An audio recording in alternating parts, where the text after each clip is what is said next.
Hello everyone, कैसे हो सभी। मैं उज्ज्वल आप सबका स्वागत करता हूं अपने यूट्यूब चैनल उज्ज्वल सर फिजिक्स पर।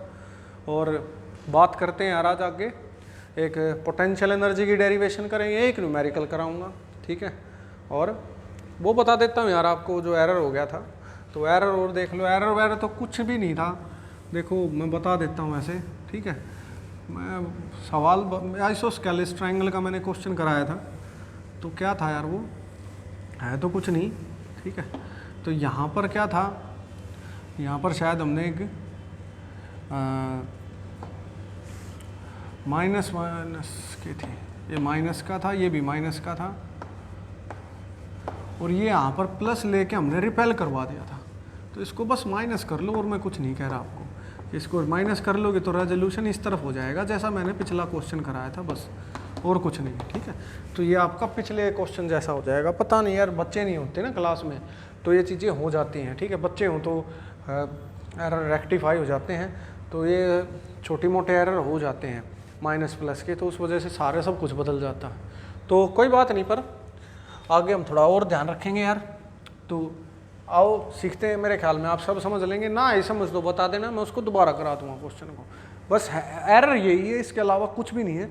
जो इससे पिछला इक्विलेटरल ट्रायंगल का सवाल था, और बाकी सारी चीज़ें सेम है, एज इट इज़, हूबहू इक्विलेटरल ट्रायंगल जैसा है, ठीक है। तो यार मैंने एकदम से उसको क्रिएट करके सोचा था करवा दूँ, पर थोड़ा सा उसमें एरर आ गया, कोई बात नहीं। आओ समझते हैं, ध्यान दें सभी। तो बात करते हैं यार अब हम potential energy inside a electric dipole. तो हम बात कर रहे हैं यार potential energy inside a dipole. तो देखो, एनर्जी जितना वर्क करोगे उतनी एनर्जी सेटअप होती जाएगी, जितना वर्क करोगे उतनी एनर्जी सेटअप होगी। समझो, एक दिन दौड़ते हो, 100 मीटर दौड़ते हो, थक जाते हो, उससे ज़्यादा दौड़ा नहीं जाता। अगले दिन दौड़ते हो, सेटअप होती है एनर्जी, उससे अगले दिन दौड़ते हो, सेटअप होती है एनर्जी। आप एक दिन दौड़े हैं और सोचें कि मैं उसेन बोल्ट को पीछे छोड़ दूंगा, ऐसा थोड़ी होगा। जितना वर्क करोगे उतनी ही क्या बनेगी, एनर्जी। फिजिक्स का प्रिंसिपल है, work is always equal to energy, और फिजिक्स हर चीज़ पर लागू होती है दुनिया की, चाहे वो कुछ भी है, चाहे वो कोई भी चीज़ है, दुनिया की हर चीज़ पर लागू होगी क्या, फिजिक्स। समझे। आप जिम जाते हैं, आपने सोचा एक्सरसाइज करता हूँ, और सोचें कि मैं आज ही 100 किलो उठा दूंगा, तो ऐसा थोड़ी होगा। वर्क करोगे एनर्जी बनेगी, जितना वर्क करोगे उतनी क्या बनेगी, एनर्जी। एक आसान एग्जांपल से समझाता हूँ, ध्यान दो। देखो यार, क्या होता है, मंजिल भी नहीं, ठिकाना भी नहीं, वापस उसके पास मुझे अब जाना ही नहीं। मैंने ही सिखाए थे उसे तीर चलाने, अब मेरे सिवा उसका कोई निशाना भी नहीं। तो आ जाओ, तीर चलाते हैं दोस्तों। तो तीर चलाते हैं, और जब तीर चलाते हैं तो ध्यान दें यार सभी, जब तीर चलाते हैं तो आप जितना इस रबड़ को पीछे खींचोगे उतनी तीर की स्पीड होगी या नहीं होगी। कोई अनपढ़ भी बता देगा ये बात, तो आप कहोगे बिल्कुल सर ऐसा ही होता है। तो तीर चलाने आज तुम्हें भी सिखा दिए, और मुझे निशाना मत बनाना भाई, ठीक है। तो देखें, तो तीर चला रहे हैं यार हम, और जितना आप पीछे खींचोगे उतनी इसकी स्पीड होगी, यानी जितना आप वर्क करोगे मेरे भाई उतनी ही क्या बनेगी, एनर्जी। पर यहाँ बनेगी kinetic energy. Work is always equal to energy. Kinetic energy का मतलब जो वेलोसिटी की वजह से जो एनर्जी होती है उसको काइनेटिक एनर्जी कहते हैं। तो वर्क, जितना वर्क करा उतनी क्या होगी, एनर्जी होगी। सिंपल है। तो यानी हमें पोटेंशियल एनर्जी निकालनी है, लेकिन एक्चुअल में निकालना क्या, वर्क निकालना है। Work is always equal to energy. तो ये मेरे ख्याल में सबको समझ आया होगा। तो हम शुरू करते हैं यार, ठीक है। आ जाओ बात करते हैं।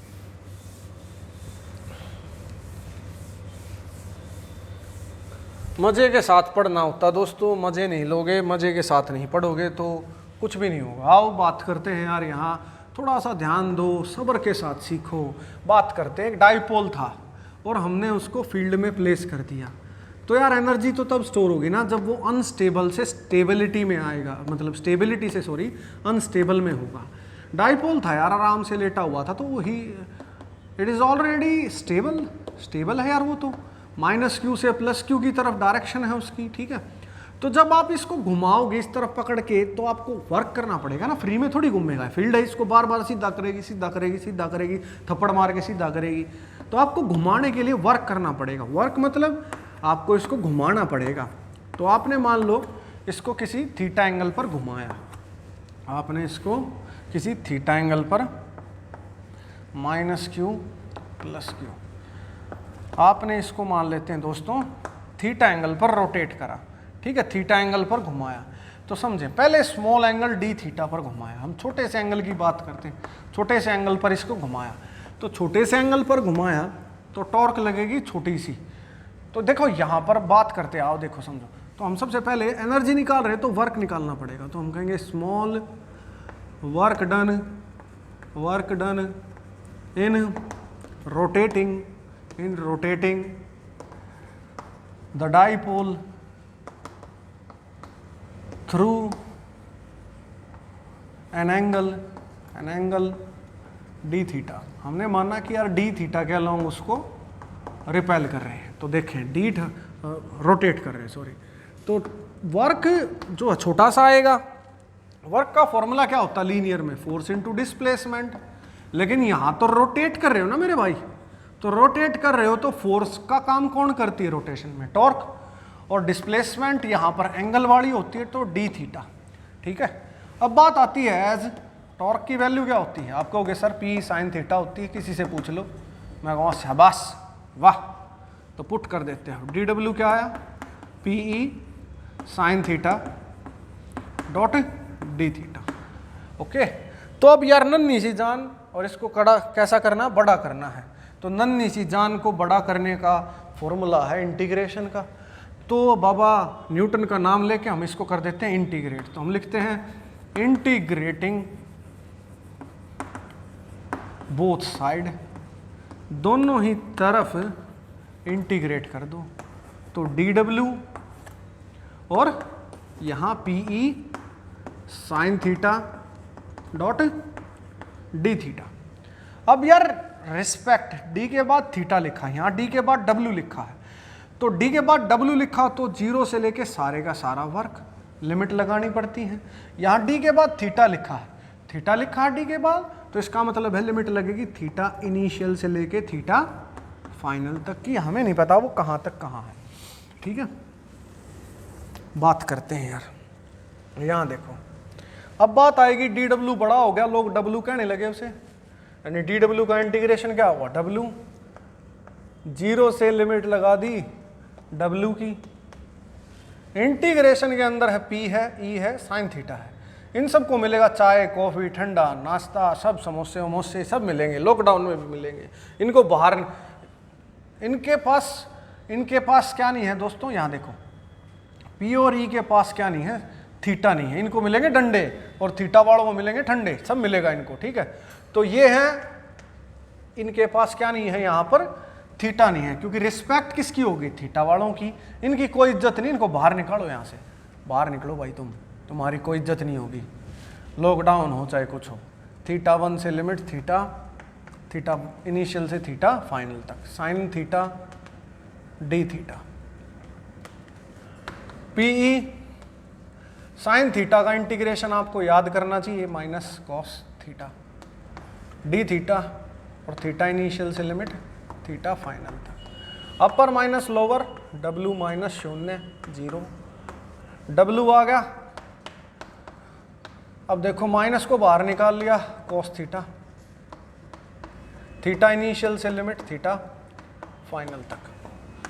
वर्क आ गया minus PE cos theta final minus cos theta initial. Minus बाहर निकाल लो एक बार और, तो पीई हो जाएगा, यहाँ पर आ जाएगा cos theta initial minus cos theta final. Theta initial को 90 ले लो यार, और थीटा फाइनल को थीटा ले लो। वैसे फ़र्क कोई नहीं पड़ता, पर कर लो, ऐसे ही कर लो। वर्क को कहते हैं, वर्क को ही क्या कहा जाता है, energy. U for Ujjwal, U for energy, ठीक है। तो यहाँ देखो एनर्जी का सिंबल क्या है, U। तो यहाँ देखें U आ गया आपका PE, और थीटा फाइनल की वैल्यू cos 90 पर क्या होता है, बच्चा जानता है 0, और कोस फाइनल थीटा, फाइनल पर कितना हो गया कोस थीटा, और माइनस यहाँ पर बाहर आ गया, तो एनर्जी का फॉर्मूला हुआ minus PE cos theta. Energy scalar है, ये दोनों क्या है वेक्टर, तो डॉट हटने पर क्या है कोस, आना ही था, अगर ना आता तो गलत हो जाता फॉर्मूला, ठीक है, देखें ढंग से। तो हमारी एनर्जी आई यार माइनस पीई कोस थीटा। आप इसको स्टेबल अनस्टेबल इक्विलिब्रियम में भी चेक कर सकते हैं। तो देखो यहाँ पर एनर्जी हमने निकाल ली, ठीक है, फिगर विगर इसकी कोई बनाने की जरूरत नहीं है, आप छोटी सी ये फिगर ही यूज कर सकते हैं, ठीक है। तो आ जाओ देखो, तो यहाँ पर यार ये एनर्जी नेगेटिव क्यों आई है? नेगेटिव साइन ये बताता है कि यहाँ पर जो एनर्जी है उसके लिए आपको वर्क करना पड़ेगा, ठीक है। नेगेटिव साइन का मतलब ये नहीं है कि वो नेगेटिव एनर्जी, नहीं भाई, उसका मतलब है पॉजिटिव एनर्जी। एक तरीके से वर्क आप करोगे तो एनर्जी आपको मिलेगी, ठीक है। नेगेटिव साइन से घबराना नहीं है, वैसे नेगेटिव साइन का मतलब अट्रैक्शन होता है फिजिक्स के अंदर, ठीक है। तो हमेशा जहाँ ज़्यादातर एनर्जी हमारी नेगेटिव ही आती है, जहाँ पर भी एनर्जी आएगी आपकी नेगेटिव ही आएगी। तो माइनस पी कोस थीटा आ गई। अब यार ये एनर्जी है स्केलर क्वांटिटी, कैसी क्वांटिटी है प्यारे दोस्तों? स्केलर। और P और E कैसे हैं? वेक्टर। तो डॉट हटने पर वैसे भी कोस थीटा आना था, पर आया भी है कोस थीटा, तो PE कोस थीटा हमारी एनर्जी आ गई। बात समझे, ठीक है। तो इस बात को याद रखें कि ये डॉट प्रोडक्ट की वजह से हुआ है, ठीक है। तो आपको एक क्लियर हो गया है कि यहाँ पर डॉट प्रोडक्ट होता है। स्टेबल इक्विलिब्रियम में देखो तो स्टेबल में क्या होगा? स्टेबल में थीटा कितना होता है? स्टेबल इक्विलिब्रियम में क्या होता है प्यारे दोस्तों? आप कहोगे सर थीटा 0 होता है, पैरेलल होता है। तो थीटा 0 पर क्या होता है? cos 1, तो एनर्जी मैक्सिमम हो जाती है। माइनस पीई cos 0 पर क्या होता है? 1, ठीक है, नेगेटिव आ जाती है। अनस्टेबल में क्या आएगा? अनस्टेबल में क्या आ जाएगा? थीटा की वैल्यू 180 डिग्री आ जाएगी। cos 180 पर क्या होता है? -1, तो एनर्जी क्या आ जाएगी? माइनस पीई cos 180 की वैल्यू पुट कर दी हमने -1, तो क्या आ गया? एनर्जी आ जाएगी प्लस पीई। तो ये इस तरीके से हमारी एनर्जी आ जाती है। समझ आई भाई सबको बात? तो ये हमारी पोटेंशियल एनर्जी की डेरिवेशन होगी, ठीक है। और करा देता हूँ, तो एक चीज़ और देख लो, एक न्यूमेरिकल करा देता हूँ। अब देखो यहाँ देखिए, एक न्यूमेरिकल और देख लेते हैं यार। तो ये सिंपल था, एक सवाल और देख लेते हैं, सिंपल सा क्वेश्चन कर लेते हैं। आओ बात करते हैं, उतार लेना भाई इसको अच्छे से, कोई दिक्कत नहीं है, ठीक है। 3 नंबर में 2 नंबर में आती है डेरिवेशन। तो आओ बात करते हैं, एक सवाल और देखो।